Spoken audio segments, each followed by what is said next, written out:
A damning report into the conduct of South Africa's president. Jacob Zuma is ordered to repay millions of dollars in state funds. But how will this latest scandal affect his political career? This is Inside Story.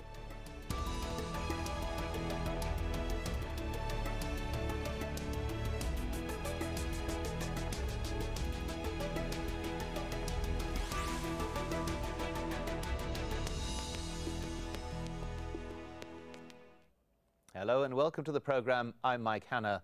South Africa's top corruption watchdog says President Jacob Zuma benefited unduly from a $23 million security upgrade to his home.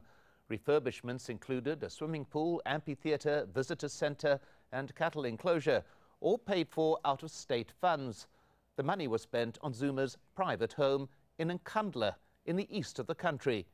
South Africa's public protector accused Zuma of conduct inconsistent with his office, and Tuli Madonsela ordered him to pay back some of what she described as an enormous capital investment. It's the latest embarrassment for Zuma, whose political career has been dogged by a series of corruption scandals, and it comes just 6 weeks before national elections. Well, there's plenty to discuss. Let's get the thoughts of our guests.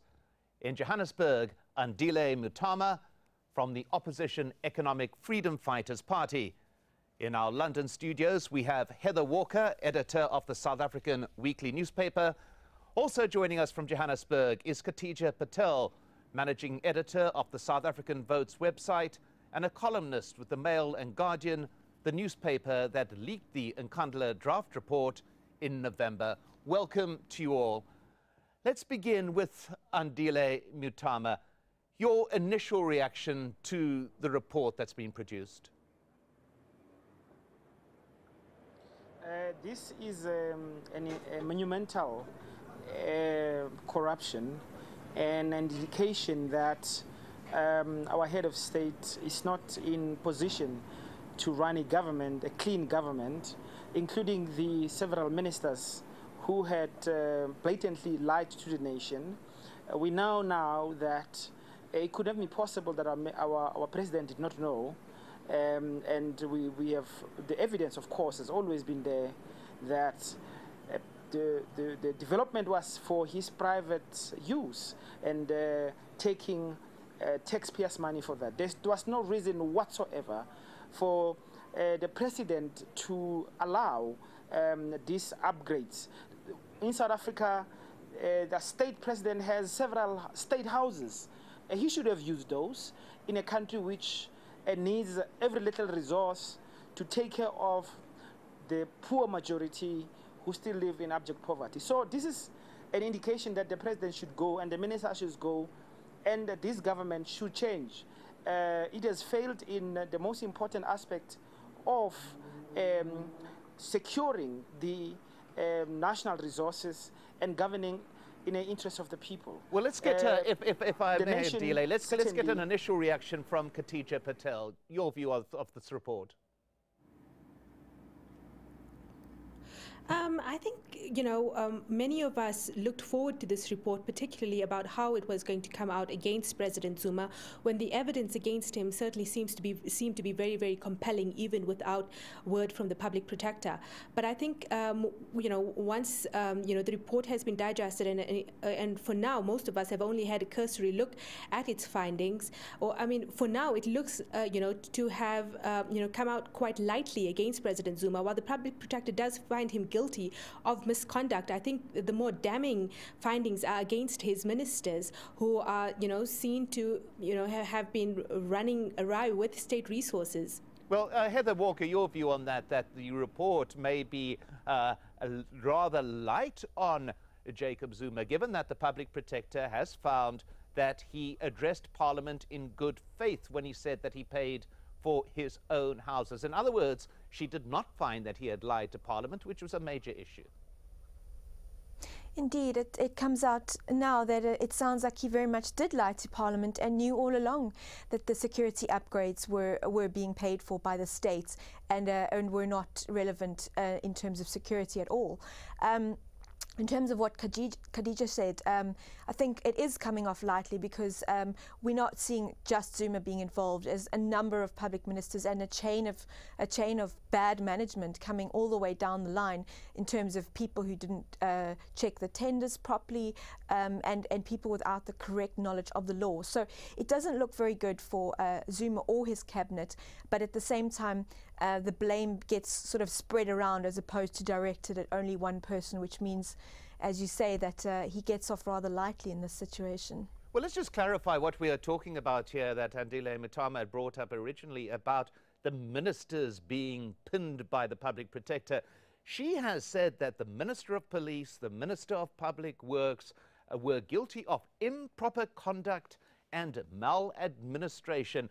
Andile Mngxitama, we are seeing actually a far broader criticism of the government as a whole than purely its president, would you say? Yes, absolutely. But we must also be clear that the buck stops with the president.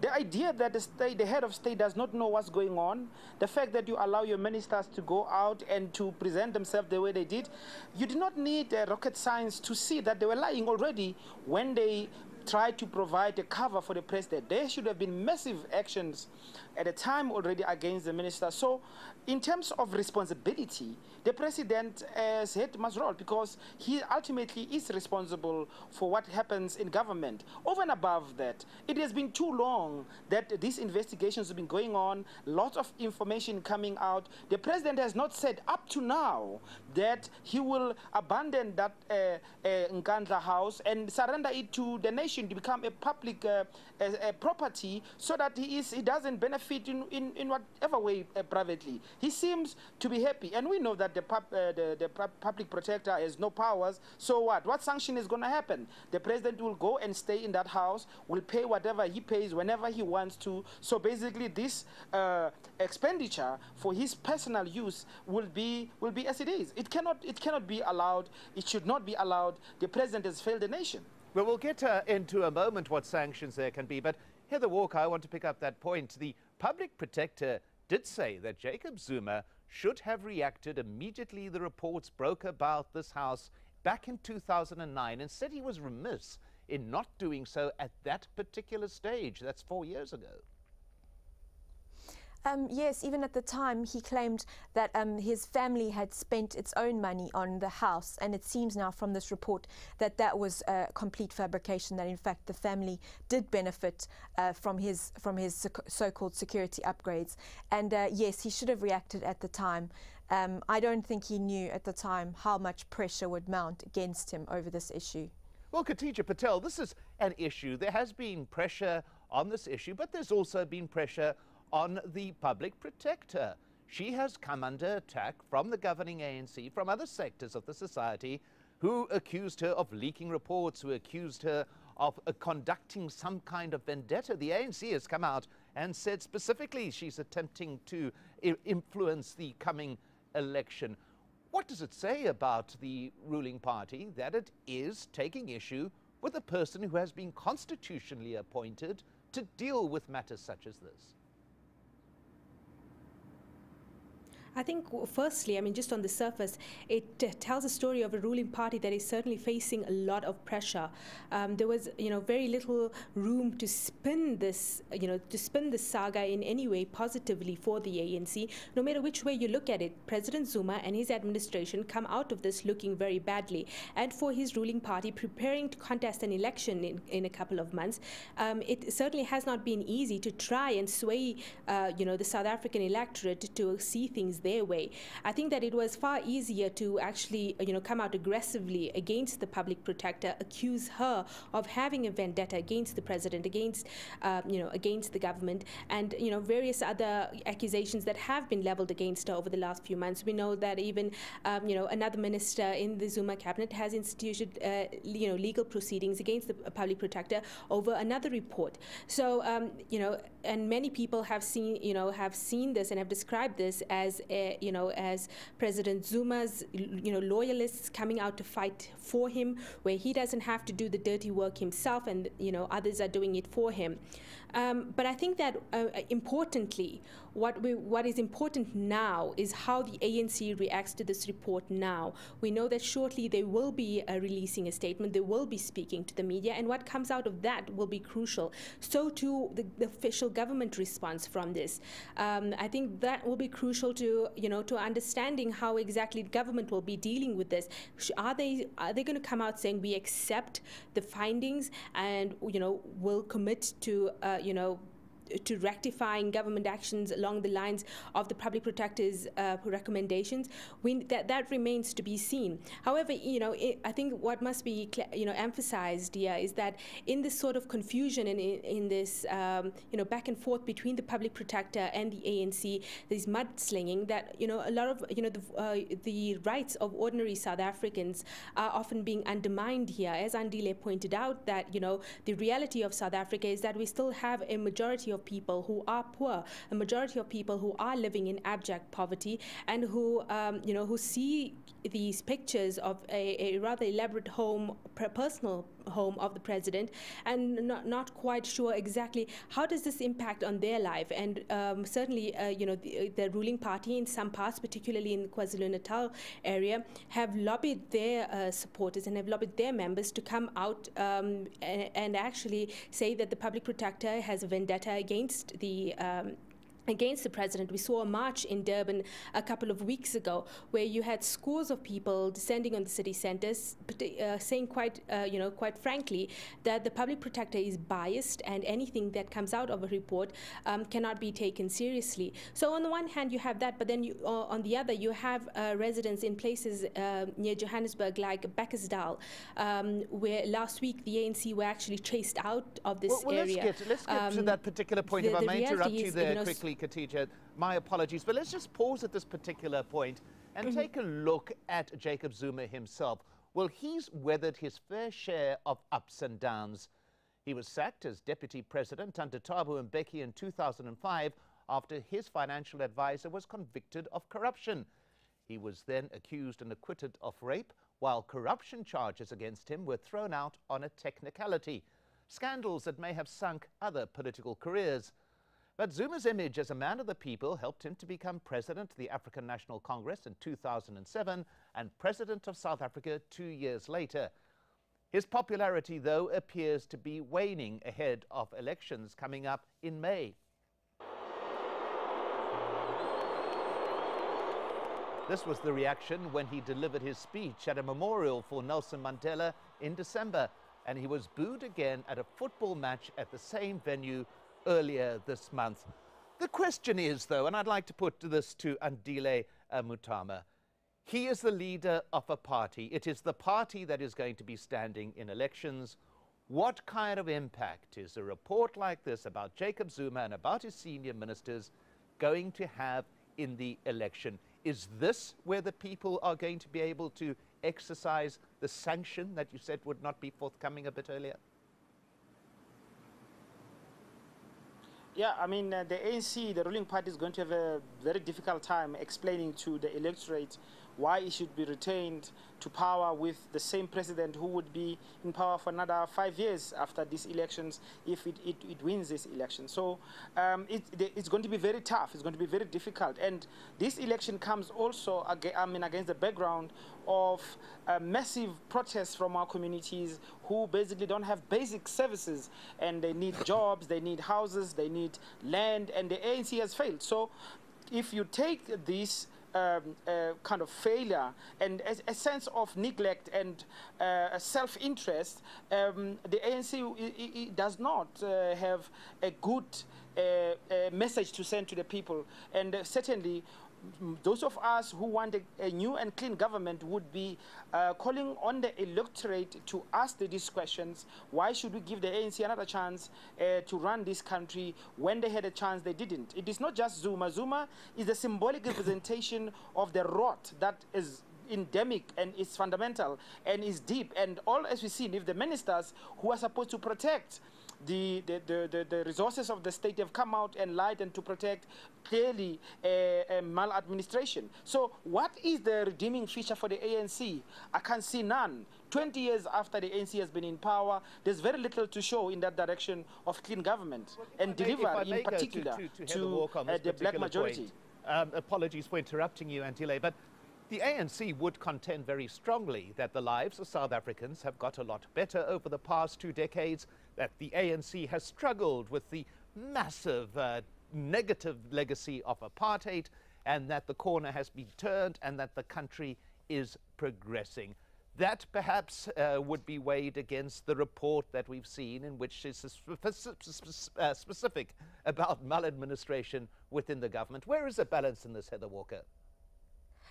Well, yeah, I think there's a couple of issues we need to look at. Certainly over the last few months, you know, Jacob Zuma in his State of the Nation address kept referring to this good story we have to tell, and that's the ANC's kind of payoff line at the moment in its election campaign, this whole idea that, yes, lives have been changed since apartheid. Many people have experienced greater freedom. They have jobs, they might have electricity, running water, houses, sanitation that they never had before under apartheid. But on the other hand, as Andile mentioned, there are these massive service delivery protests going on where people feel they aren't getting what they deserve 20 years after democracy began in South Africa.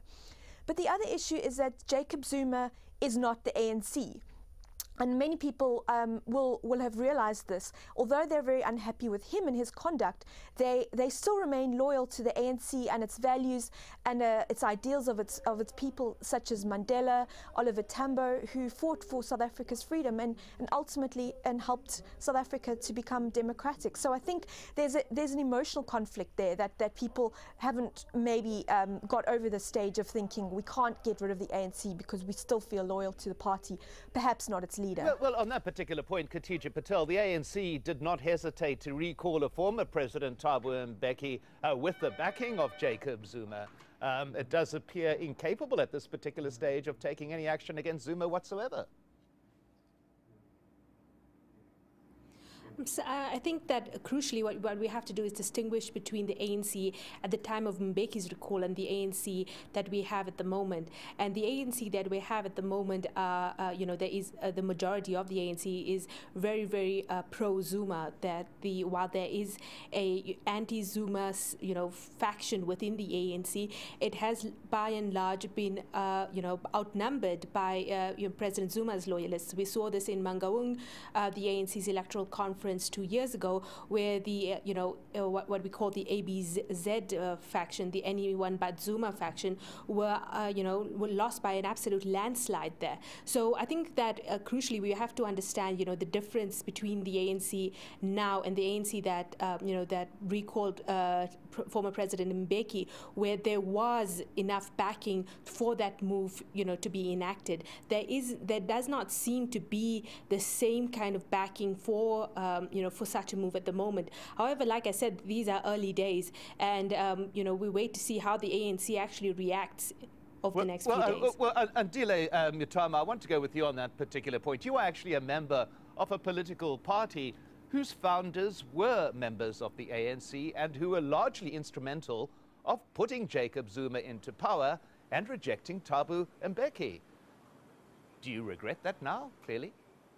Oh, yes, I mean, yeah, the president of the party that I'm part of, I was never a member of the ANC myself, has come out very clearly several times apologizing to the nation for being party to getting Jacob Zuma to that position. Everybody believed, at least from their perspective at the time, that Jacob Zuma is a man of the people and will serve the interests of the poor and the working class. None of that happened. In fact, Jacob Zuma has continued on Thabo Mbeki's anti-people's policies and basically excluded the majority and went on to a vile accumulation program for those who are close to him, the tender processes, the corruption, that has just continued and in fact in some ways has gone bad. So yes, all those who were responsible for bringing Zuma into power must take responsibility, and from our part, from our leader, he has apologized for having taken part. But Thabo Mbeki was not necessarily different. Remember, as somebody has said, it is Zuma is not the ANC. The policies that exclude, that allow for these sorts of abuse of power are the policies of the ANC, including what we have not spoken about, how the private sector is allowed also to be corrupt and to steal from the people. Well, Heather Walker, I want to get on to a particular point, remarking, though, that South Africa has a constitution, hence a public protector, which is precisely intended to prevent this type of corruption. But Heather Walker, buried in Thuli Madonsela's report is something that may be deeply damaging, or even more deeply damaging. Public funds were diverted from public projects, for example, upgrading inner cities, were diverted from those projects to pay for the upgrades at Nkandla. There is a direct connection between the money spent on the upgrade and taking away money that was supposed to be spent in improving public life. This is truly damaging, is it not? Indeed, I mean, there's so much meaning behind that, because as we mentioned earlier, Jacob Zuma keeps saying that he's determined to stamp out corruption, he's determined to provide for the people. And Madonsela in her report has even said that all this information that she now has is in direct conflict with the ideals of serving the people. Clearly the people are not being served by Jacob Zuma's swimming pool or cattle enclosure at all. And those service delivery protests that Andile mentioned and that are flaring up all over the country on a daily basis are proof that people are feeling they're not getting the services they provide. And we wonder if that's because the money is going elsewhere into politicians' pockets. Well, Khadija Patel, the public protector, also said that Jacob Zuma has got to take action against the ministers that she has pinpointed for maladministration. Is he capable of doing that? Does he have the power as leader of the ANC to do that? Well, previously, President Zuma has acted on the recommendations of the public protector, notably firing the police commissioner, Bekitsele, a couple of years ago. However, I think that the pressure now on President Zuma, especially this close to an election, may tell a different story. I'm not sure if he may feel that he could just ride this wave out, and banking on people forgetting about the controversy now. I'm not sure at all, but I think that certainly the evidence against the police minister especially is particularly damning when you see that the public protector had to and the public protector's investigators had to remind him about his duties and about where his duties stopped and where they started. So you have a police minister who does not know exactly what his duties are, and the evidence against this police minister is absolutely compelling, especially when you look at his track record, when you look at he is the minister who presided over a South African police service who shot and killed more than 30 South Africans in Marikana 2 years ago. If I may interrupt you there, Khadija, very quickly. But I just want to ask very briefly, Andile Mngxitama, could this lead to the ANC losing an election?